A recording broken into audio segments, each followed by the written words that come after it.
सा यंग लड़का जिसका फेस पेल था और आंखों के नीचे डार्क सर्कल्स पुलिस स्टेशन के सामने एक रस्टी बेंच पर बैठा था, दोनों हाथों में कॉफी का कप पकड़े हुए। और ये कोई चीप सिंथेटिक कॉफी नहीं थी जो अस जैसे स्लम रैट्स अफोर्ड करते हैं, ये असली प्लांट बेस्ड कॉफी थी, वो वाली जो नॉर्मली सिर्फ हाई रैंक सिटीजंस को मिलती है। इस एक कप ने उसकी ऑलमोस्ट सारी सेविंग्स उड़ा दी थी, बट आज सनी ने डिसाइड किया था कि वो खुद को थोड़ा पैम्पर करेगा। आफ्टर ऑल उसकी लाइफ खत्म होने वाली थी। कॉफी की वार्मथ एंजॉय करते हुए उसने कप को थोड़ा ऊपर उठाया, उसकी अरोमा फील की, फिर कॉशियसली एक छोटा सा सीप लिया और तुरंत मुंह बिगाड़ लिया। आह, इतनी कड़वी। कॉफी को घूरते हुए सनी ने एक गहरी सांस ली और फिर जबरदस्ती एक और सीप ली। कड़वी हो या नहीं, पैसे वसूल करने आए थे, मुझे रियल मीट का पीस ले लेना चाहिए था। किसने सोचा था असली कॉफी इतनी डिस्गस्टिंग होती है। वेल एटलीस्ट ये मुझे जगाए रखेगी। वो दूर ब्लैंक स्टेयर से देखते हुए ऑलमोस्ट डोज ऑफ कर गया, फिर खुद को थप्पड़ मार के जग गया। टियस्क, टोटल स्कैम है, सर हिलाते हुए और अंडर हिज ब्रेथ गाली देते हुए उसने कॉफी फिनिश की और खड़ा हो गया। सिटी के रिच लोग छोटे पार्क के पास से ऑफिस जा रहे थे और उसे अजीब लुक्स दे रहे थे। चीप कपड़े, lack of sleep, unhealthy pale face, Sunny के लिए यहाँ फिट नहीं लग रहा था। और सब लोग इतने लंबे भी थे। उन्हें थोड़ी जेलसी से देखते हुए उसने एम्प्टी कप गार्बेज बिन की तरफ फेंका। शायद दिन में 3 प्रॉपर मील्स खाने का यही इफेक्ट होता है। कप सीधा बिन के बाहर जा गिरा। सनी ने इरिटेटेड होकर आइज रोल किए, वापस गया, कप उठाया और प्रॉपर्ली ट्रैश में डाला। फिर एक हल्की सी ग्रिन के साथ रोड क्रॉस करके पुलिस स्टेशन के अंदर चला गया। अंदर एक टायर्ड लुकिंग ऑफिसर ने उसे देखा और तुरंत डिस्गस्ट से फ्राउन कर दिया। किधर भटक गया है बॉय? सनी क्यूरियोसिटी से आसपास देखने लगा। वॉल्स पर रेनफोर्स्ड आर्मर प्लेट्स लगी थी, सीलिंग में हिडन टर्रेट नेस्ट थे। ऑफिसर भी काफी रफ और डेंजरस लग रहा था। हम पुलिस स्टेशन हर जगह सेम हाई होते हैं। हे, तुमसे बात कर रहा हूँ। सनी ने थ्रोट क्लियर किया। ओह नो, फिर नेक के पीछे स्क्रैच करते हुए बोला, थर्ड स्पेशल डायरेक्टिव के अकॉर्डिंग मैं यहाँ नाइट में स्पेल का कैरियर होने की वजह से सरेंडर करने आया हूँ। ऑफिसर का एक्सप्रेशन इंस्टेंटली बदल गया। इरिटेशन की जगह है कॉशन आ गया था। उसने सनी को दोबारा देखा, इस बार बहुत इंटेंस नजर से। तुम श्योर हो कि इन्फेक्टेड हो? सिम्टम्स कब स्टार्ट हुए? सनी ने बस शोल्डर्स ऊंचा दिए। A week ago. ऑफिसर का फेस और ज्यादा पेल हो गया। शिट। फिर उसने जल्दी से अपने टर्मिनल पर एक बटन दबाया और जोर से चिल्लाया, अटेंशन, लॉबी में code black, I repeat code black. Night में स्पेल पहली बार दुनिया में कुछ डेकेड्स पहले अपीयर हुआ था। इस वक्त प्लैनेट ऑलरेडी नेचुरल डिजास्टर्स और रिसोर्स वॉर से बेली रिकवर कर रहा था। शुरू में जब एक नई डिजीज फैली जो मिलियंस लोगों को कांस्टेंट फटीग और स्लीपीनेस फील करवाती थी, तब किसी ने ज्यादा अटेंशन नहीं दिया। लेकिन जब इन्फेक्टेड लोग नेचुरल स्लीप में गिरने लगे और दिनों तक नहीं जागे, तब गवर्नमेंट फाइनली पैनिक हुई। ऑफ कोर्स तब तक ऑलरेडी बहुत लेट हो चुका था और ऑनेस्टली अर्ली रिस्पांस भी शायद कुछ चेंज नहीं कर पाता। फिर एक दिन इन्फेक्टेड लोग सोते सोते मरने लगे और उनकी डेड बॉडीज मॉन्स्टर्स में टर्न होने लगी। इस पॉइंट के लिए दुनिया बिल्कुल प्रिपेयर नहीं थी। नाइटमेयर क्रीचर्स ने क्विकली नेशनल मिलिट्रीज को ओवरवेल्म कर दिया और वर्ल्ड प्योर केओस में डूब गया। किसी को नहीं पता था कि स्पेल एक्चुअली है क्या, उसके पावर्स क्या हैं, या उससे फाइट कैसे करनी है। एनमी सिर्फ अवेकन हाई द जो इस कैटास्ट्रोफी को रोक पाए। वो लोग जो नाइटमेयर के फर्स्ट ट्रायल सर्वाइव करके वापस आए थे। नाइटमेयर से मिली मराक्युलस एबिलिटीज के साथ उन्होंने पीस रिस्टोर की और एक नया ऑर्डर क्रिएट किया। ऑफ कोर्स ये तो बस स्पेल की फर्स्ट कैटास्ट्रोफी थी, बट सनी के लिए ये सब मैटर नहीं करता था। एटलीस्ट कुछ दिन पहले तक, जब उससे पहली बार अवेक रहने में प्रॉब्लम होने लगी। एक एवरेज पर्सन के लिए स्पेल द्वारा चूज होना उतना हाई बड़ा रिस्क था जितना बड़ा अपॉर्चुनिटी। स्कूल्स में बच्चों को सर्वाइवल स्किल्स और कॉम्बैट टेक्निक्स सिखाई जाती थी, जस्ट इन केस वो इन्फेक्टेड हो जाएं। Rich families private tutors hire करती थी, मार्शल आर्ट्स, वेपन ट्रेनिंग, सब कुछ सिखाने के लिए। और जो अवेकन क्लान से बिलोंग करते थे, उनके पास तो पावरफुल लेगेसीज भी होती थी, inherited memories, echoes, special powers, सब कुछ रेडी मिलता था उनके first visit to the dream realm के लिए। जितनी रिच तुम्हारी फैमिली होती, उतने ज्यादा चांसेस होते सर्वाइव करने के और अवेकन बनने के। अ वीक अगो ऑफिसर का फेस और ज्यादा पेल हो गया। शिट। फिर उसने जल्दी से अपने टर्मिनल पर एक बटन दबाया और जोर से चिल्लाया, अटेंशन, लॉबी में code black, I repeat code black. Night में स्पेल पहली बार दुनिया में कुछ डेकेड्स पहले अपीयर हुआ था। इस वक्त प्लैनेट ऑलरेडी नेचुरल डिजास्टर्स और रिसोर्स वॉर से बेली रिकवर कर रहा था। शुरू में जब एक नई डिजीज फैली जो मिलियंस लोगों को कांस्टेंट फटीग और स्लीपीनेस फील करवाती थी, तब किसी ने ज्यादा अटेंशन नहीं दिया। लेकिन जब इन्फेक्टेड लोग नेचुरल स्लीप में गिरने लगे और दिनों तक नहीं जागे, तब गवर्नमेंट फाइनली पैनिक हुई। ऑफ कोर्स तब तक ऑलरेडी बहुत लेट हो चुका था और ऑनेस्टली अर्ली रिस्पांस भी शायद कुछ चेंज नहीं कर पाता। फिर एक दिन इन्फेक्टेड लोग सोते सोते मरने लगे और उनकी डेड बॉडीज मॉन्स्टर्स में टर्न होने लगी। इस पॉइंट के लिए दुनिया बिल्कुल प्रिपेयर नहीं थी। नाइटमेयर क्रीचर्स ने क्विकली नेशनल मिलिट्रीज को ओवरवेल्म कर दिया और वर्ल्ड प्योर केओस में डूब गया। किसी को नहीं पता था कि स्पेल एक्चुअली है क्या, उसके पावर्स क्या हैं, या उससे फाइट कैसे करनी है। एनमी सिर्फ अवेकन हाई द जो इस कैटास्ट्रोफी को रोक पाए। वो लोग जो नाइटमेयर के फर्स्ट ट्रायल सर्वाइव करके वापस आए थे। नाइटमेयर से मिली मराक्युलस एबिलिटीज के साथ उन्होंने पीस रिस्टोर की और एक नया ऑर्डर क्रिएट किया। ऑफ कोर्स ये तो बस स्पेल की फर्स्ट कैटास्ट्रोफी थी, बट सनी के लिए ये सब मैटर नहीं करता था। एटलीस्ट कुछ दिन पहले तक, जब उससे पहली बार अवेक रहने में प्रॉब्लम होने लगी। एक एवरेज पर्सन के लिए स्पेल द्वारा चूज होना उतना हाई बड़ा रिस्क था जितना बड़ा अपॉर्चुनिटी। स्कूल्स में बच्चों को सर्वाइवल स्किल्स और कॉम्बैट टेक्निक्स सिखाई जाती थी, जस्ट इन केस वो इन्फेक्टेड हो जाएं। Rich families private tutors hire करती थी, मार्शल आर्ट्स, वेपन ट्रेनिंग, सब कुछ सिखाने के लिए। और जो अवेकन क्लान से बिलोंग करते थे, उनके पास तो पावरफुल लेगेसीज भी होती थी, inherited memories, echoes, special powers, सब कुछ रेडी मिलता था उनके first visit to the dream realm के लिए। जितनी रिच तुम्हारी फैमिली होती, उतने ज्यादा चांसेस होते सर्वाइव करने के और अवेकन बनने के। बट सनी के लिए, जिसके पास फैमिली नाम की कोई चीज नहीं थी और जो स्कूल जाने के बजाय ज्यादा टाइम खाना ढूंढने में स्पेंड करता था, स्पेल द्वारा चूज होना कोई अपॉर्चुनिटी नहीं था। उसके लिए ये सीधा डेथ सेंटेंस था। कुछ मिनट्स बाद सनी लगातार यॉन्स ले रहा था, जबकि कई पुलिसमैन उसे रेस्ट्रेंट्स में बांधने में बिजी थे। थोड़ी देर में उसे एक बल्कि चेयर पर टाइटली फासन कर दिया गया। चेयर अजीब सी थी, जैसे हॉस्पिटल बेड और टॉर्चर डिवाइस का मिक्सचर हो। रूम पुलिस स्टेशन के बेसमेंट में था। मोती आर्मर्ड वॉल्स, एक मैसिव वॉल्ट दूर, और वॉल्स के पास खड़े ऑफिसर्स ऑटोमेटिक राइफल्स हाथ में लिए हुए, ग्रिम एक्सप्रेशंस के साथ। सनी को कोई इंटरेस्ट नहीं था। उसके दिमाग में सिर्फ एक हाई चीज चल रही थी, स्लीप, बस सोना था। फाइनली वॉल्ट दूर खुला और एक ग्रे हेयर पुलिसमैन अंदर आया। उसका फेस एक्सपीरियंस लग रहा था, स्टर्न आइज, जैसे लाइफ में बहुत हॉरिबल चीजें देख चुका हो। रेस्ट्रेंट्स चेक करने के बाद उसने अपनी रिस्ट वॉच देखी, फिर सनी की तरफ मत गया। नाम क्या है? किड। सनी ने कंसंट्रेट करने की कोशिश में कुछ बार ब्लिंक किया, फिर ऑकवर्डली हिला। सनलिस। ओल्ड पुलिसमैन ने आईब्राउ रेज की। सनलिस, काफी स्ट्रेंज नाम है। सनी शक करना चाहता था, बट रिस्ट्रेंट्स की वजह से मूव नहीं कर पाया।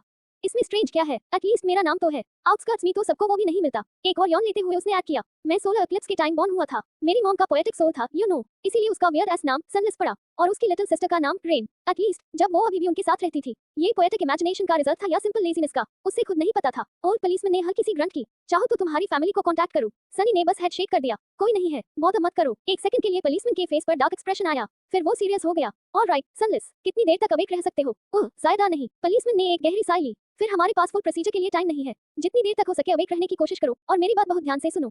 ओके, रिस्पांस का वेट किए बिना हाई उसने अगला क्वेश्चन पूछ दिया। नाइटमेयर स्पेल के बारे में कितना जानते हो? सनी ने कंफ्यूज नजर से उससे देखा। उतना हाई जितना सब जानते हैं, आई गेस। स्पेल के बारे में कौन नहीं जानता? मैं ड्रामास और प्रोपेगेंडा ब्रॉडकास्ट वाली फैंसी स्टोरीज की बात नहीं कर रहा।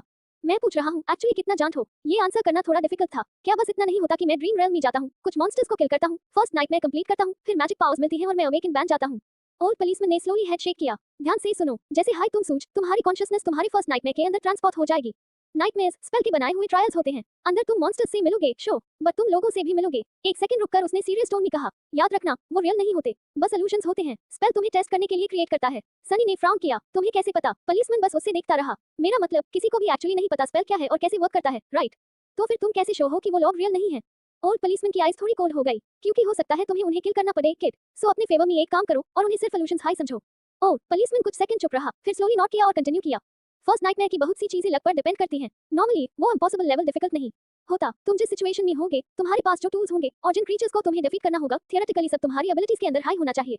After all, spell trials create करता है, एक्सिक्यूशंस नहीं। फिर उसने सनी को एक अजीब नजर से देखा। तुम थोड़ी डिसएडवांटेज हो, वेल तुम्हारी सर्कमस्टेंसेस की वजह से, बट आउटस्कर्ट्स के किड्स टफ होते हैं। सो अभी से खुद पर गिव अप मत करो। ओह, सनी को इंक्रीजिंगली स्लीपी फील हो रहा था। कॉन्वर्सेशन फॉलो करना मुश्किल होता जा रहा था। तुमने जो मैजिक पावर्स मेंशन की थी, अगर तुम नाइटमेयर सर्वाइव कर गए, तो हाँ, तुम्हें वो पावर्स मिलेंगी।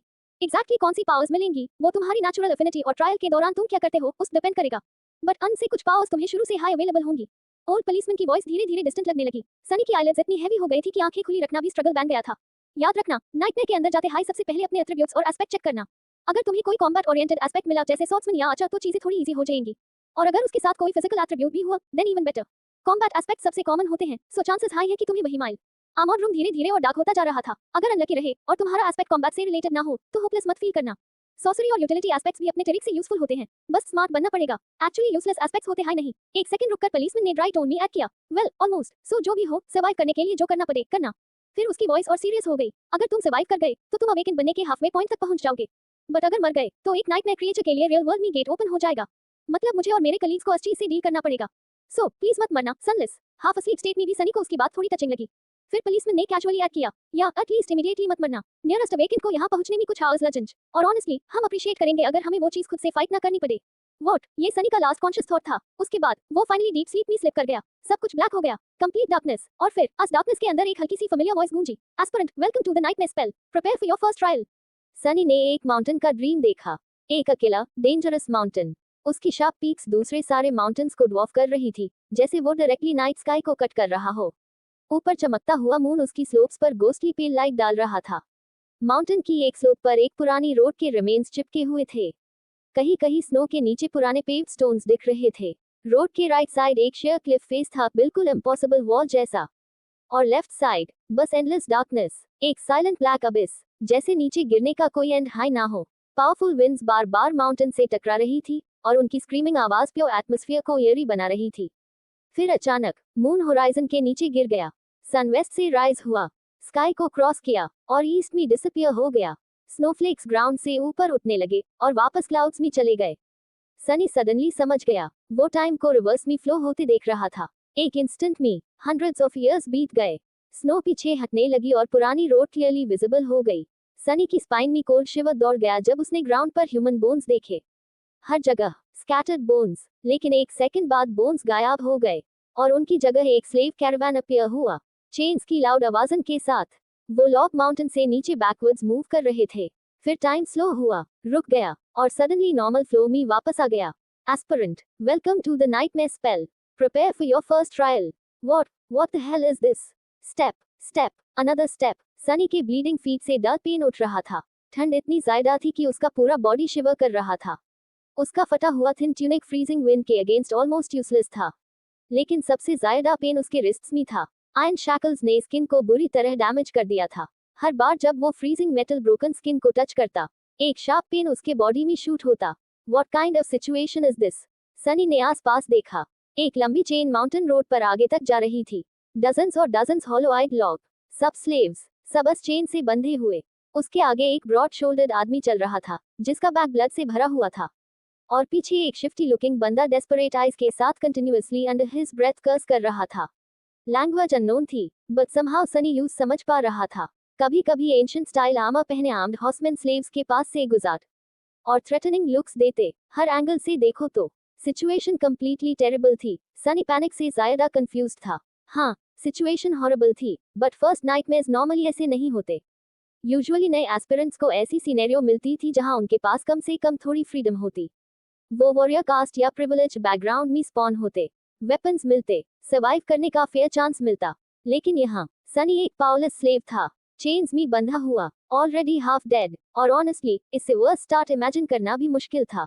फिर भी स्पेल सिर्फ क्रूअल्टी नहीं था, वो बैलेंस भी मेंटेन करता था। जैसे ओल्ड पुलिसमैन ने कहा था, ट्रायल्स नॉट एक्सिक्यूशंस। इसलिए सनी को पूरा यकीन था कि इतनी टेरिबल स्टार्टिंग कंडीशन के बदले में स्पेल उससे कुछ पावरफुल जरूर देगा, एटलीस्ट एक स्ट्रॉन्ग एस्पेक्ट। लेट्स सी ये कैसे करते हैं। चाइल्डहुड में पदे वेबटून्स याद करते हुए सनी ने कॉन्सेंट्रेट किया। Status, my self, information. जैसे हाई उसने फोकस किया, एमी ग्लोइंग रून्स अपीयर हो गए। एक एंशिएंट अल्फाबेट, वो लैंग्वेज उससे नहीं आती थी, फिर भी समहाउ मीनिंग डायरेक्टली उसके माइंड में ट्रांसलेट हो रहा था। उसने क्विकली अपने एस्पेक्ट वाला रून ढूंढा, और फाइनली उसका कंपोजर टूट गया। What the actual fuck? Name, sunless, true name, rank, aspirant, soul core, dormant, memories, echoes, attributes, fated, mark of divinity, child of shadows, aspect, temple slave, aspect description, slave एक useless wretch होता है जिसके पास कोई noteworthy skill या ability नहीं होती। temple slave भी same high होता है, बस ज्यादा rare। सनी speechless runes को घूरता रहा। वो खुद को कन्विंस करने की कोशिश कर रहा था कि शायद उसने गलत पढ़ा है। श्योरली वो इतना अनलकी नहीं हो सकता। राइट, नो यूजलेस एस्पेक्ट्स माई एस। जैसे हाय ये थॉट उसके माइंड में आया, उसके स्टेप्स का रिदम बिगड़ गया। वो स्टंबल कर गया और अपने वेट से चेन को नीचे खींच दिया। तुरंत पीछे वाला शिफ्टी गाय चलिया। हॉर्स बास्टर्ड, देख के नहीं चल सकता। सनी ने जल्दी से रून्स डिसमिस कर दिए, वो सिर्फ उससे हाई विजिबल थे। उसने बैलेंस रिकवर करने की कोशिश की।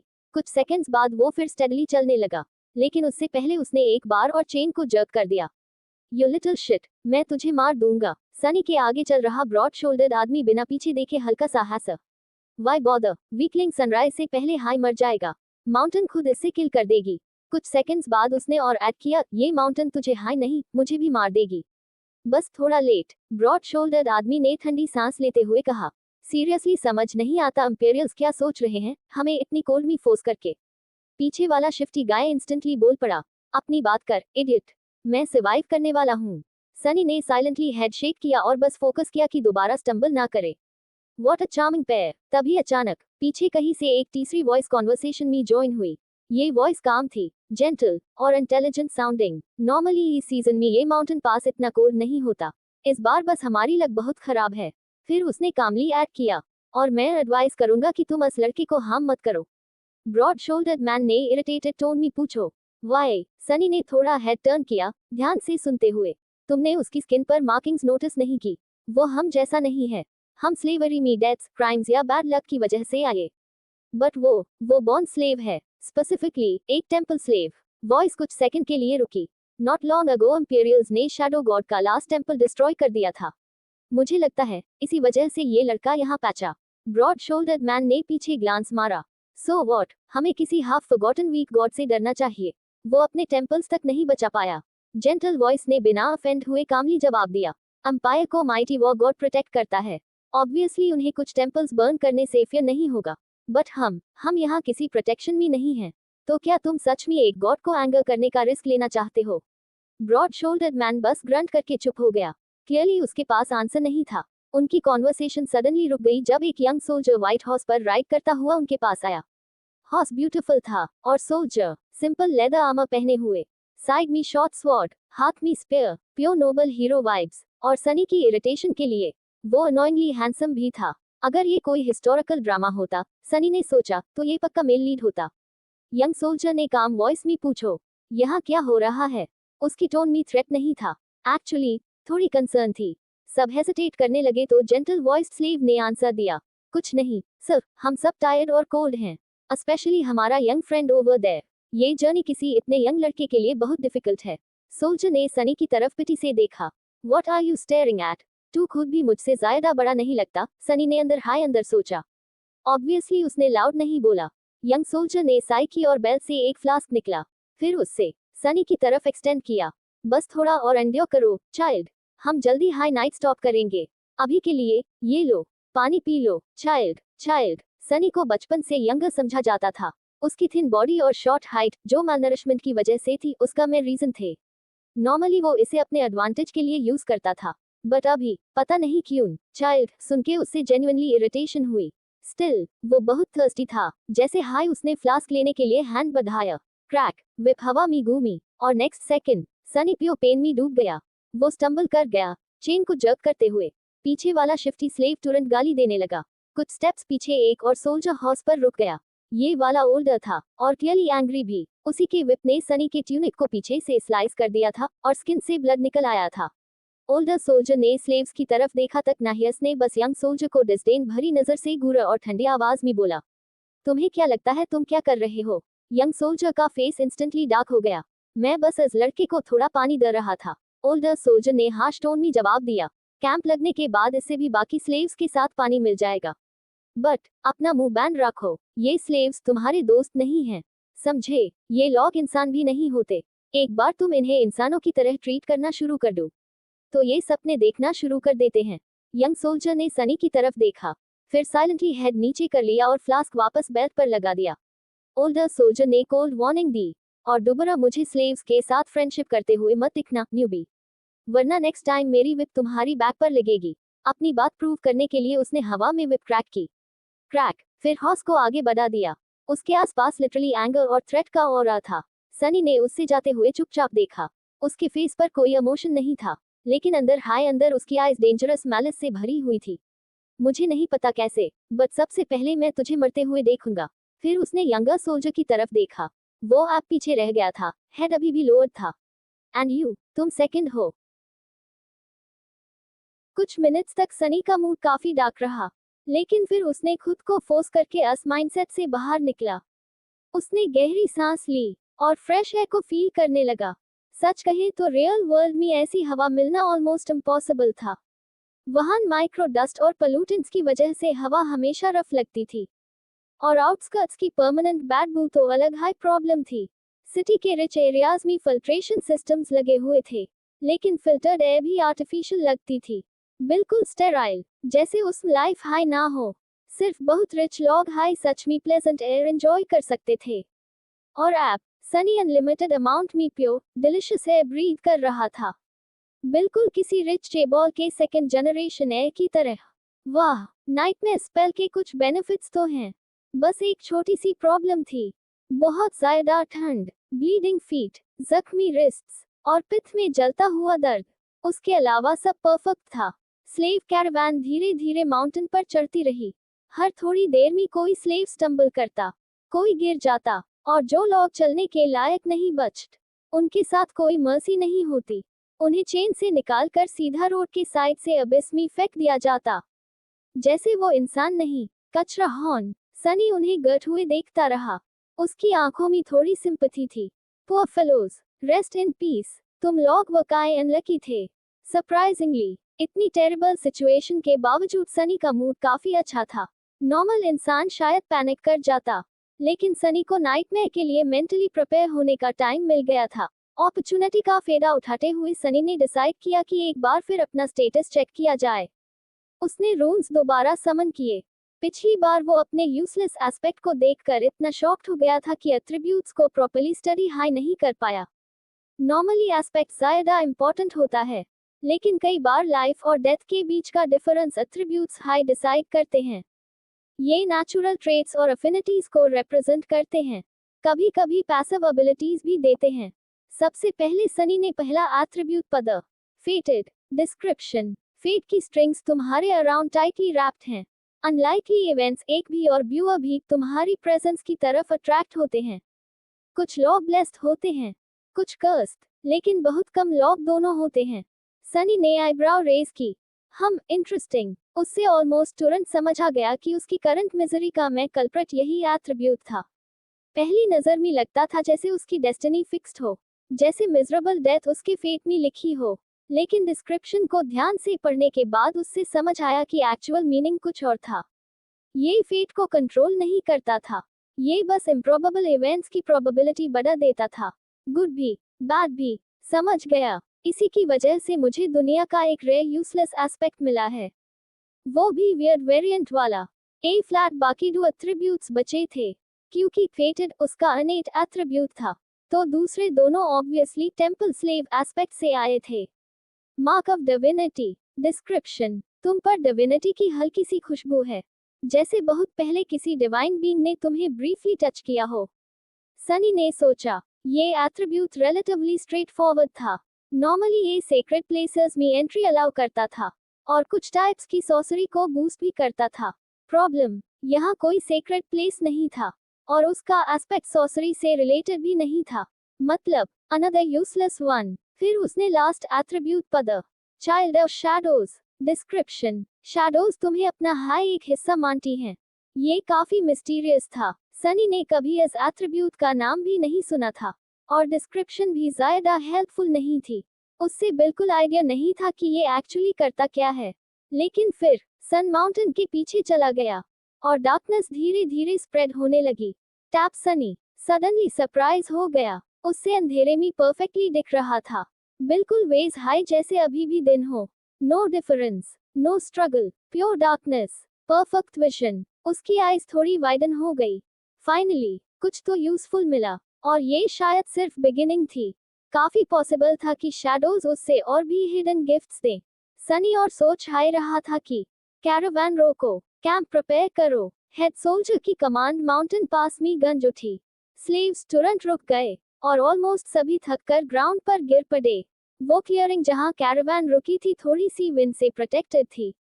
एक जायंट रॉक फॉर्मेशन हवा का कुछ हिस्सा ब्लॉक कर रही थी, लेकिन फिर भी ठंड अनबेरेबल थी। सोल्जर्स तुरंत काम में लग गए।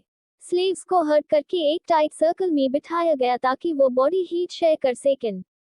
सेंटर में एक ह्यूज बॉनफायर जले गया, लेकिन उससे पहले सोल्जर्स ने अपने हॉर्सेस का ख्याल रखा। ऑब्वियसली हॉर्सेस स्लेव्स से ज्यादा इंपॉर्टेंट थे। फूड, वाटर और सप्लाई से भरा हैवी वैगन भी आगे मूव किया गया। अस वैगन से हाई में चेन अटैच थी, यूज विंड ब्रेक की तरह यूज किया गया। सनी सराउंडिंग्स ऑब्जर्व कर रहा था जब उसकी नजर एक फेमिलियर फिगर पर पड़ी। वो वही यंग सोल्जर था, जो पहले उससे पानी देने की कोशिश कर रहा था। वो माउंटेन की तरफ देख रहा था। फेस पर अजीब सा कॉम्प्लिकेटेड एक्सप्रेशन था, जैसे कुछ सोच रहा हो, जैसे कुछ उससे डिस्टर्ब कर रहा हो। सनी ने उससे कुछ सेकंड्स तक देखा, फिर इंटरनली श्रग किया। What A weirdo. स्मोक जल्दी हाई बॉनफायर पूरी तरह से भड़क उठी। आग की वार्मथ मिलते हाई स्ट्रॉन्गर स्लेव्स उसके करीब पहुंचने की कोशिश करने लगे, लेकिन वीकर स्लेव्स जैसे सनी, उन्हें सर्कल के आउटर एज पर हाई बैठना पड़ा। फेस और चेस्ट को आग की थोड़ी वार्मथ मिल रही थी, लेकिन पिट पर फ्रीजिंग विंड सीधी लग रही थी, और सिचुएशन को और खराब बनाने के लिए सब अभी भी चेन से बंधे हुए थे। इसलिए फेमिलियर ब्रॉड शोल्डर्ड स्लेव कितनी भी कोशिश कर लो, वो अपनी ओरिजिनल पोजीशन से ज्यादा मूव नहीं कर पाया। डैम इंपीरियल्स, उसने गस से हिस किया, क्लियरली इरिटेटेड। थोड़ी देर बाद सोल्जर स्लेव्स के बीच चलने लगे। हर स्लेव को थोड़ा पानी और थोड़ा खाना दिया गया। सनी को भी बस कुछ सिप्स बर्फ जैसा ठंडा पानी मिला, और एक छोटा सा ब्रेड का टुकड़ा। ब्रेड इतनी हार्ड और मोल्डी थी कि देखकर हाई भूख मर जाए। फिर भी सनी ने फोर्स करके पूरा खा लिया। एनर्जी की जरूरत थी। प्रॉब्लम यह थी कि ब्रेड खत्म करने के बाद भी उसे उतनी हाई भूख लग रही थी जितनी पहले। और क्लियरली वो अकेला नहीं था। पीछे वाला शिफ्टी स्लेव डेस्परेट एक्सप्रेशन के साथ आसपास देख रहा था। सारे गॉड्स की कसम, डंजन्स में भी मुझे इससे बेटर खाना मिलता था। उसने गस में जमीन पर टूक दिया, और हम से ज्यादा इनोसेंट लोग तो डंजन में गैलोस का वेट कर रहे होते थे। कुछ डिस्टेंस पर, जहां पेव्ड रोड खत्म होती थी और शार्प रॉक्स शुरू होते थे, स्नो के बीच ब्राइट रेड बेरीज अग रही थी। सनी ने उन्हें पहले भी नोटिस किया था। रोड के अलोंग जगह जगह क्लस्टर्स में व्हाइट स्नो के अगेंस्ट वो सरप्राइजिंगली ब्यूटीफुल लग रही थी। शिफ्टी स्लेव की आंखें चमक उठी। वो चारों हाथ पैर पर क्रॉल करते हुए बेरीज की तरफ बढ़ने लगा। तभी जेंटल वॉइस सुनाई दी, मैं रेकमेंड करूंगा कि तुम उन्हें मत खाओ दोस्त। ये वही स्कॉलर लाइक स्लेव था। सनी ने फाइनली उससे प्रॉपर्ली देखा। वो लगभग 40s में था, लंबा, लीन, स्ट्रेंजली हैंडसम, और उसके अंदर एक स्कॉलर वाली डिग्निटी थी। ऐसा आदमी स्लेव कैसे बना, ये खुद एक मिस्ट्री थी, लेकिन रियलिटी यही थी। शिफ्टी स्लेव इरिटेट होकर चले। लो फिर आ गया तुम्हारा एडवाइस। क्या हुआ आप क्यों नहीं खा सकता? स्कॉलर ने पोलाइटली स्माइल किया। ये बेरीज ब्लडबेन कहलाती हैं। ये उन जगहों पर उगती हैं जहां ह्यूमन ब्लड बहा हो। उसने रोड की तरफ इशारा किया। इसीलिए स्लेव ट्रेड रूट्स के पास ये हमेशा बहुत मिलती हैं। So what? शिफ्टी स्लेव ने इम्पेशेंट होकर पूछो। स्कॉलर ने एक गहरी सांस ली और बोलना शुरू किया। आंखें वाइन। जब स्पेल के सिम्टम्स पहली बार आए थे, तब उसका हाल बहुत बुरा था। 17 साल का होने से पहले मर जाना कोई भी इजीली एक्सेप्ट नहीं कर सकता। लेकिन कुछ दिनों बाद वो स्लोली टर्म्स पर आ गया। एक दिन वो अपने पेरेंट्स के रेस्टिंग प्लेस पर गया। रेस्टिंग प्लेस टेक्निकली कहना भी थोड़ा एग्जैजरेशन था। वो इतना गरीब था कि रिमेम्बरेंस फैसिलिटी में सबसे चीप मेमोरियल स्लॉट भी अफोर्ड नहीं कर सकता था। इसलिए उसके पेरेंट्स की याद में बस एक पुराने ट्री पर 2 लाइंस कार्व की गई थी। सनी वहां गया और उनके नीचे अपने लिए तीसरी लाइन कार्व कर दी। उस मोमेंट के बाद कुछ बदल गया। वो अचानक रिलैक्स्ड हो गया, केयरफ्री। आफ्टर ऑल, ए फ्लैट उससे पैसे कमाने की टेंशन नहीं थी, खाना ढूंढने की टेंशन नहीं थी, खुद को प्रोटेक्ट करने की टेंशन नहीं थी, फ्यूचर प्लान करने की टेंशन नहीं थी। जब सबसे बुरा पॉसिबल आउटकम ऑलरेडी सामने खड़ा हो, तो फिर डरना किस बात का? इसीलिए स्लेव बनना और ठंड में धीरे धीरे मरना उसके लिए इतना शॉकिंग नहीं था। और वेज भी, उससे पता था कि कोल्ड उससे नहीं मरेगी, क्योंकि उसने पहले हाई देख लिया था कि कैरावान का फ्यूचर क्या है। माउंटेन के ड्रीम में जो बोन्स का ढेर उसने देखा था, वो अभी भी उसके माइंड में फ्रेश था। मोस्ट लाइकली कोई मॉन्स्टर पैक कैरावान पर अटैक करने वाला था, और ड्रीम को देखकर लग रहा था कि वो अटैक दिनों बाद नहीं, कुछ घंटों में हाई होने वाला है। इसका मतलब गेम अभी खत्म नहीं हुआ था। सनी के पास अभी भी एक चांस था, एक बहुत छोटा चांस, लेकिन चांस फिर भी था। फायर ब्लडबेन पॉइजनस होती है, बस कुछ बेरीज हाई एक एडल्ट आदमी को मान के लिए काफी होती हैं। कर्सेस। शिफ्टी स्लेव तुरंत पीछे हट गया। उसका फेस सफेद पैट गया था। फिर उसने स्कॉलर को घूर कर देखा। क्लियरली वो गस में था। सनी ने उन दोनों पर ज्यादा अटेंशन नहीं दिया, क्योंकि उसका फोकस एक और चीज पर था। आसपास को ध्यान से देखते हुए उसे अचानक रियलाइजेशन हुआ, ये वही जगह थी, बिल्कुल वही विजन वाली जगह। नाइटमेयर के स्टार्ट में उसने इसी लोकेशन को देखा था। यही वो कैंप साइट थी जहां फ्यूचर में स्लेव्स की बोन स्नो के नीचे दबी हुई थी। और अगर उसका विजन सही था, तो जिस चीज ने पूरे कैरावान को मारा था, वो बहुत जल्द आने वाली थी। सनी की हार्ट बीट थोड़ी फास्ट हो गई। उसने साइलेंटली डार्कनेस में आसपास देखा। कम ऑन, दिखाओ क्या आने वाला है। जैसे हाय ये थॉट उसके माइंड में आया, बूम, एक डेफनिंग थंडर जैसी आवाज माउंटेन के ऊपर से गूंजी। प्यो कैंप ने शॉक में ऊपर देखा। स्लीव्स फ्रीज हो गए, सोल्जर्स इंस्टेंटली अलर्ट हो गए, और अगले हाई सेकंड कुछ मैसिव चीज आसमान से नीचे आई। CRAAAASH, जमीन जोर से हिल गई। स्नो और रॉक्स हर डायरेक्शन में उड़ गए, जैसे कोई जायंट मीटियोर माउंटेन पर गिरा हो। और उस इम्पैक्ट के साथ नाइटमेयर का असली हॉरर फाइनली शुरू हो गया। फायर आंखें गर्जन वाली आवाज की तरफ मुड़कर कई गुलाम ने अपने सर ऊपर उठाए, और जो उन्होंने देखा उससे उनके होश उड़ गए। ऊपर से बड़े बड़े पत्थर और बर्फ के भारी टुकड़े उन पर बरस रहे थे। एक हाई पैल में अफरा तफरी मच गई। लोग चीखते हुए इधर उधर भागने लगे। काली चट्टानों पर परछाएं नच रही थी, और मोती जंजीर से बंधे हुए गुलाम गड़ जा रहे थे, साथ हाई डूसोन को भी नीचे खींच रहे थे। सनी उन कुछ लोगों में से था जो खड़े रह गए, शायद इसलिए कि उनकी यूज पहले से अंदाजा था कि कुछ ऐसा हो सकता है। शांत और संभल कर उसने अंधेरी रात के आसमान की तरफ देखा। उसकी खास नजर अंधेरे को चीर कर देख सकती थी। उसने धीरे से एक कदम पीछे लिया। अगले हाय पैल, एक आदमी के धड़ जितना बड़ा बर्फ का टुकड़ा उसके बिल्कुल सामने जमीन से टकराया और जोरदार धमेक के साथ फट गया। तेज धार वाले बर्फ के टुकड़े हर तरफ उड़ गए, लेकिन सब इतने तेज नहीं थे। पैथारन और बर्फ की बारिश जारी रही। कई लोग घायल हो गए और कुछ ने तो वही अपनी जान गंवा दी। दर्द भरी चीखों से पूरी हवा गूंज उठी। खड़े हो जाओ बेवकूफों, दीवार की तरफ भागो। वही अनुभवी सिपाही जिसने कुछ घंटे पहले सनी को कोड मारे द गस में चिल्ला रहा था। वो गुलामन को पहाड़ की दलन के पास की थोड़ी सुरक्षित जगह की तरफ ले जाने की कोशिश कर रहा था, लेकिन उसके आदेश का पालन करने से पहले कुछ बहुत विशाल चीज आसमान से नीचे आ गिरी। धरती कांप उठी। वो चीज कारावान और पहाड़ी दीवार के बीच जाकर टकराए और कुछ पालन के लिए पूरी जगह पर सन्नाटा छा गया। पहली नजर में वो गैंडी बर्फ का एक बड़ा सा गोला लग रहा था, लगभग गोल आकार का और घोड़े पर बैठे एक योद्धा जितना ऊंचा। लेकिन फिर उसने अपने लंबे हाथ पैर फैलाए और धीरे धीरे खड़ा हो गया, और तब सबको समझ आया कि वो कोई बर्फ का ढेर नहीं था, बल्कि मौत का एक भयानक शगुन था। ये चीज कम से कम 4 मीटर ऊंची होगी, सनी ने हैरानी से सोचा। इस प्राणी की दो छोटी मोटी टांगें थी।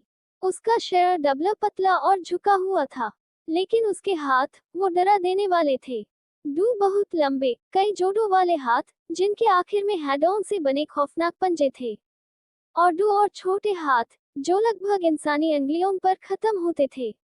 जो चीज पहली नजर में गैंडी बर्फ लग रही थी, असल में उसका फर था पीला स्लेटी रंग का, उलझा हुआ और बेहद घना। इतना घना कि तीर और तलवारें भी शायद उससे पार ना कर पाएंगे। इस प्राणी के सर पर 5 दूधिया सफेद आंखें थी, जो गुलामन को किसी कीट की तरह बेपरवाही से देख रही थी। उन आंखों के नीचे एक भयानक मुंह था, जो रेज़र की धार जैसे तेज दांतन से भरा हुआ था। वो आधा खुला हुआ था, जैसे किसी दावत का इंतजार कर रहा हो। गाढ़ा चिपचिपा लार उसकी थोड़ी से बहकर बर्फ पर टापक रहा था। लेकिन सनी को सबसे ज्यादा डराने वाली चीज कुछ और थी। इस प्राणी की चमड़ी के नीचे अजीबोगरीब आकृतियां लगातार हिल रही थी, बिल्कुल कीड़न की तरह रेंगती हुई। और क्योंकि सनी इस राक्षस के सबसे करीब खड़े बदनसीब लोगों में से एक था, ये सब बहुत साफ दिख रहा था। बस अब ये कुछ ज्यादा ही हो गया है। जैसे उसके दिमाग में ये ख्याल आया, पूरा नारक टूट पड़ा। राक्षस अचानक हिला और उसने अपने विशाल पंजे सनी की तरफ झपट दिए। लेकिन सनी तैयार था। एक पल भी बर्बाद किए बिना वो साइड में कूद गया, जितना दूर जंजीर ने जाने दिया। और किस्मत से उसने अपने और राक्षस के बीच इस चौड़ कंधों वाले गुलाम को ल खड़ा किया। उसकी ये तेज प्रतिक्रिया उसकी जान बचा गई। अगले पल तलवार जितने लंबे पंजे इस आदमी के शरीर को ऐसे चीर गए जैसे वो कागज हो। खून की धारें हवा में उछल गईं। गर्म खून से भीगता हुआ सनी जमीन पर गिरा, और उसका साथी गुलाम, जो अब सिर्फ एक लाश था, उसके ऊपर आ गिरा। डट, तुम इतने भारी क्यों हो? कुछ देर के लिए सनी की आंखों के सामने अंधेरा छा गया। उसने एक रोंगटे खड़े कर देने वाली चीख सुनी और महसूस किया कि एक विशाल साया उसके ऊपर से गुजरा है। उसके तुरंत बाद रात को चीरते हुए अनेक चीखों का शोर गूंज उठा, लेकिन सनी ने इस पर ध्यान नहीं दिया। वो लाश को हटाने की कोशिश करने लगा। तभी जंजीर अचानक झटके से टानी। उसके हाथ मर गए और उसके दिमाग में जलती हुई सफेद दर्द की लहर दौड़ गई। सब कुछ घूम लगा। महसूस हुआ कि कोई कुछ कदम तक घसीट रहा है। फिर अचानक जंजीर ढीली पड़ गई, और उसने दोबारा अपने हाथों पर नियंत्रण पा लिया। देखा, इससे भी बुरा हो सकता था। उसने अपनी दोनों हथेलियां लाश के सीने पर रखी और पूरी ताकत से धक्का दिया। भारी लाश जिद की तरह हिली नहीं, लेकिन आखिरकार वो एक तरफ लुढ़क गई। सनी आजाद हो गया, लेकिन उससे अपनी नई मिली आजादी का जश्न मनाने का मौका भी नहीं मिला, क्योंकि उसके शरीर का खून अचानक बर्फ जैसा ठंडा हो गया। कुछ बहुत खतरनाक, जो उसके बिल्कुल पीछे खड़ा था, क्योंकि इस पल जब सनी के हाथ अभी भी इस चौड़ कंधों वाले गुलाम की खून से भीगी लाश पर थे, उसने साफ महसूस किया कि उसकी चमड़ी के नीचे कुछ रिंग रहा है, कुछ जिंदा, कुछ हिल रहा था। बस तुम्हें यही सोचना था ना कि चीजें और बुरी हो सकती हैं। बेवकूफ कहीं के। सनी ने खुद को कोसा और तुरंत पीछे हट गया। अपने पैरों से लाश को धक्का देते हुए वो जितना दूर जा सकता था उतना रेंगता हुआ पीछे गया। लेकिन हमेशा की तरह जंजीर ने उसकी आजादी सीमित कर दी। वो सिर्फ लगभग 1.5 मीटर हाई दूर जा सका। उसने जल्दी से आसपास नजर दौड़ाई। हर तरफ नाकती हुई परछाएं थी। दूर पत्थर के प्लेटफॉर्म के दूसरे किनारे पर वो राक्षस चीखते हुए गुलामन के बीच तबाही मचा रहा था। लेकिन सनी का ध्यान तुरंत वापस लाश पर आ गया, क्योंकि अब वो जोर जोर से कांपन लगी थी। लाश के दूसरी तरफ वो छलक और संदिग्ध गुलाम खड़ा था। उसका मुंह खुला का खुला रह गया था और चेहरे पर खौफ साफ नजर आ रहा था। सनी ने हाथ हिलाकर उसका ध्यान खींचा। तुम क्या घूर रहे हो? दूर हटो उससे। वो गुलाम हिलने की कोशिश करता है, लेकिन तुरंत गिर पड़ता है। जंजीर तीनों के बीच उलझ चुकी थी और उसका एक हिस्सा भारी लाश के नीचे दबा हुआ था। सनी ने दांत भींच लिए। उसकी आंखों के सामने लाश एक ऐसे बदलाव से गुजर रही थी जो किसी ब्यूअर सपने से कम नहीं था। हैडोन की अजीब वृद्धियां उसकी चमड़ी को फाड़ कर बाहर निकलने लगी, लंबे नुकीले कांटन की तरह। उसकी मांसपेशियां फूल रही थी, मारा खा रही थी, जैसे पूरा शरीर अपनी शक्ल बदलने की कोशिश कर रहा हो। अंगुलियों के नाखून धीरे धीरे तेज पंजों में बदल गए और फिर उसका चेहरा फटने लगा। चमड़ी टूट गई, हड्डियां हिल गईं। एक टेढ़ा मेढ़ा मुंह खुल गया, जिसके अंदर खून से रेंज हुए सुई जैसे नुकीले डांटन की कई कतरें थी, आम इंसान से कहीं ज्यादा। ये सही नहीं है। सनी का शरीर कांप गया। उससे लगा जैसे उसका पेट उलट जाएगा। तभी एक घबराई हुई आवाज सुनाई दी। जंजीर। विद्वान गुलाम कुछ कदम पीछे खड़ा था। उसका चेहरा भूत की तरह सफेद पैर चक्का था। वो कांपते हुए अपनी बेटियों की तरफ इशारा कर रहा था। उसकी बात ज्यादा मददगार नहीं थी, लेकिन मौजूदा हालात देखते हुए उसका सदमा समझ जाना मुश्किल नहीं था। आखिर बेटियों में जकड़ना हाई काफी बुरा था, लेकिन ऐसे डरौन राक्षस के साथ एक हाई जंजीर से बंधा होना, ये तो हद से ज्यादा नाइंसाफी थी। पर सनी को ये नहीं लग रहा था कि सब कुछ गलत सिर्फ इसलिए था क्योंकि उसके साथ बुरी किस्मत हो रही थी। नहीं, उसका मतलब कुछ और था। ये पूरी सिचुएशन वाकई में गलत थी। नाइटमेयर स्पेल, चाहे जितना भी रहस्यमय हो, उसके अपने नियम थे और उन नियमन में ये भी तय था कि किस तरह के प्राणी किस नाइटमेयर में दिख सकते हैं। नाइटमेयर क्रीचर्स की अपनी एक हायरार्की थी।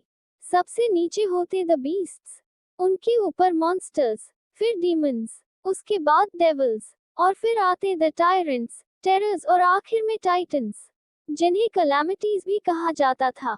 आमतौर पर फर्स्ट नाइटमेयर में सिर्फ बीस्ट्स और मॉन्स्टर्स मिलते थे। कभी कभी कोई डेमन भी नजर आ जाता था, लेकिन सनी ने कभी नहीं सुना था, कभी भी नहीं, कि फर्स्ट नाइटमेयर में एक डेविल से भी ज्यादा शक्तिशाली कुछ दिखाई दिया हो।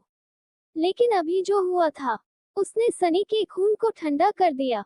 अस राक्षस ने अभी अभी अपनी हाई एक छोटी प्रतिरूप जैसी प्रजाति बना दी थी, और ये क्षमता सिर्फ टायरेंट्स और उनसे भी ऊपर के प्राणियों के पास होती थी। टायरेंट्स, नाइटमेयर स्पेल के सच्चे शासक। एक टायरेंट फर्स्ट नाइटमेयर में क्या कर रहा है? सनी का दिमाग सन हो गया। ये श्रापित फेटेड एट्रिब्यूट आखिर कितना ज्यादा शक्तिशाली है? लेकिन सोचने का वक्त नहीं था। ये न्याय था या अन्याय? ए फ्लैट सनी को बचेन वाला सिर्फ एक हाई इंसान था, खुद सनी। जो कुछ भी इस चौड़ कंधों वाले आदमी में बचा था, वो धीरे धीरे खड़ा होने लगा। उसके मुंह से अजीब सी क्लिक क्लिक की आवाजें निकल रही थी। सनी ने गाली दी और बिना एक पैल गवाए आगे झपटा। उसने ढीली पड़ी जंजीर को मजबूती से पकड़ लिया। तभी नए राक्षस का एक हाथ बिजली की रफ्तार से उसकी तरफ आया। ए फ्लैटस हाथ में 5 टेढ़े मधे खौफनाक पंजे पूरी तरह विकसित हो चुके थे। लेकिन सनी भी तैयार था। एक हाई हिसाब किताब भरी हरकत में वो साइड में हट गया, और वो मौत लाने वाला वार उसके बिल्कुल पास से हवा चीरते हुए निकल गया। इस बार सनी की जान उसकी तेज रफ्तार ने नहीं, बल्कि उसकी समझदारी ने बचाई। हो सकता है उसने कभी किसी स्कूल में कॉम्बैट टेक्निक्स ना सीखी हो। उसका बचपन क्लासरूम्स में नहीं, सड़कों पर गुजरा था, लेकिन सड़कें भी एक तरह की टीचर होती हैं। अपनी पूरी जिंदगी सनी ने जिंदा रहने के लिए संघर्ष किया था, और कई बार वो संघर्ष सचमुच जान और मौत का होता था। इसी तजुर्बे ने यूज एक चीज सिखाई थी, जब सब कुछ टूट रहा हो, तब भी अपना दिमाग ठंडा रखो। इसलिए डर से जम जाने या शक में पड़ने के बजाय सनी ने बस काम किया। वो राक्षस के बिल्कुल पास गया, फिर उसने जंजीर को उसके कंधों के इर्द गिर्द लपेट दिया और जोर से खींच लिया। राक्षस के हाथ उसके शरीर से चिपक गए। ट्रांसफॉर्मेशन के बाद वो अभी भी सुस्त और उलझा हुआ था। इससे पहले कि वो संभाल पाता, सनी ने जंजीर को उसके शरीर के चारों तरफ कई बार लपेट दिया। एक पल के लिए उसका भयानक जबड़ा इतना करीब आ गया कि सनी लगभग अपना चेहरा गंवा देता। लेकिन योजना काम कर गई। अच्छी बात ये थी, राक्षस अब अपने हाथ नहीं हिला सकता था। बुरी बात, जंजीर की सारी लंबाई उससे बांधन में लग गई थी। ए फ्लैट उनके बीच लगभग कोई फालाहाय नहीं बचा था।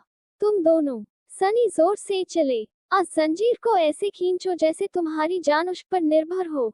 और वेज भी, उनकी जान सच में उसी पर निर्भर थी। छलक गुलाम और विद्वान गुलाम कुछ पल उसकी तरफ देखते रहे, फिर उन्हें सनी की योजना समझ आ गई। दोनों ने जंजीर को विपरीत दिशाओं से पकड़ा और पूरी ताकत से खींचना शुरू कर दिया। जंजीर और कास गई, राक्षस उससे छूटने में नाकाम रहा। बढ़िया, सनी ने सोचा, लेकिन अगले हाई पल राक्षस की मांसपेशियां फूल गईं। वो अपनी पूरी ताकत लगाकर आजाद होने की कोशिश कर रहा था। जंजीर का राहत भरी आवाज करने लगी। हेडों के कांटन में फंसकर वो धीरे धीरे टूटती हुई महसूस हो रही थी। इतना भी बढ़िया नहीं। सनी ने एक पल भी बर्बाद नहीं किया। उसने अपने हाथ ऊपर फेंके और अपनी बेड़ियों को जोड़ने वाली छोटी जंजीर राक्षस की गर्दन के इर्द गिर्द फंसा दी। फिर एक तेज कदम लेकर वो उसके चारों तरफ घुमा और आखिर में दोनों पीठ से पीठ जोड़कर खड़े हो गए। सनी जितना उसके खतरनाक जबड़े से दूर हो सकता था, उतना दूर था। वो जानता था कि नंगे हाथों से किसी आदमी का गला घोंटना उसके बस की बात नहीं। और ये तो कोई आदमी भी नहीं था, ये एक डरावना विकृत राक्षस था जो यूज खा जाना चाहता था। लेकिन अब उसकी पीठ एक लीवर बांध चुकी थी और उसके पूरे शरीर का वजन उसकी मदद कर रहा था। उसने पूरी ताकत से नीचे खींचना शुरू किया। राक्षस का शरीर उससे दबा रहा था। हेडों के कांटे उसकी चमड़ी को चीर रहे थे, लेकिन सनी नहीं रुका। राक्षस संघर्ष करता रहा, क्लिक क्लिक की भयानक आवाजें निकालता रहा, जंजीर तोड़ने की कोशिश करता रहा। ए फ्लैट बस एक हाई सवाल बचा था, पहले क्या टूटेगा, जंजीर या राक्षस? मर जा कमीन। पसीना और खून सनी के चेहरे पर बह रहा था, लेकिन वो खींचता रहा और खींचता रहा और खींचता रहा। हर सेकंड एक युग जैसा लग रहा था। उसकी थोड़ी सी ताकत भी खत्म हो रही थी। उसकी पीठ, उसकी कलाइयां, उसके घायल मसल्स सब दर्द से जल रहे थे।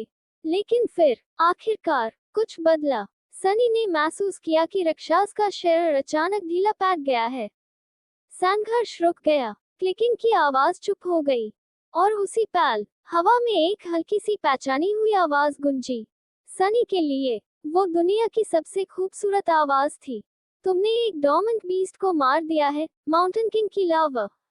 और इस पल सनी को पता चल गया, वो जिंदा बच गया था।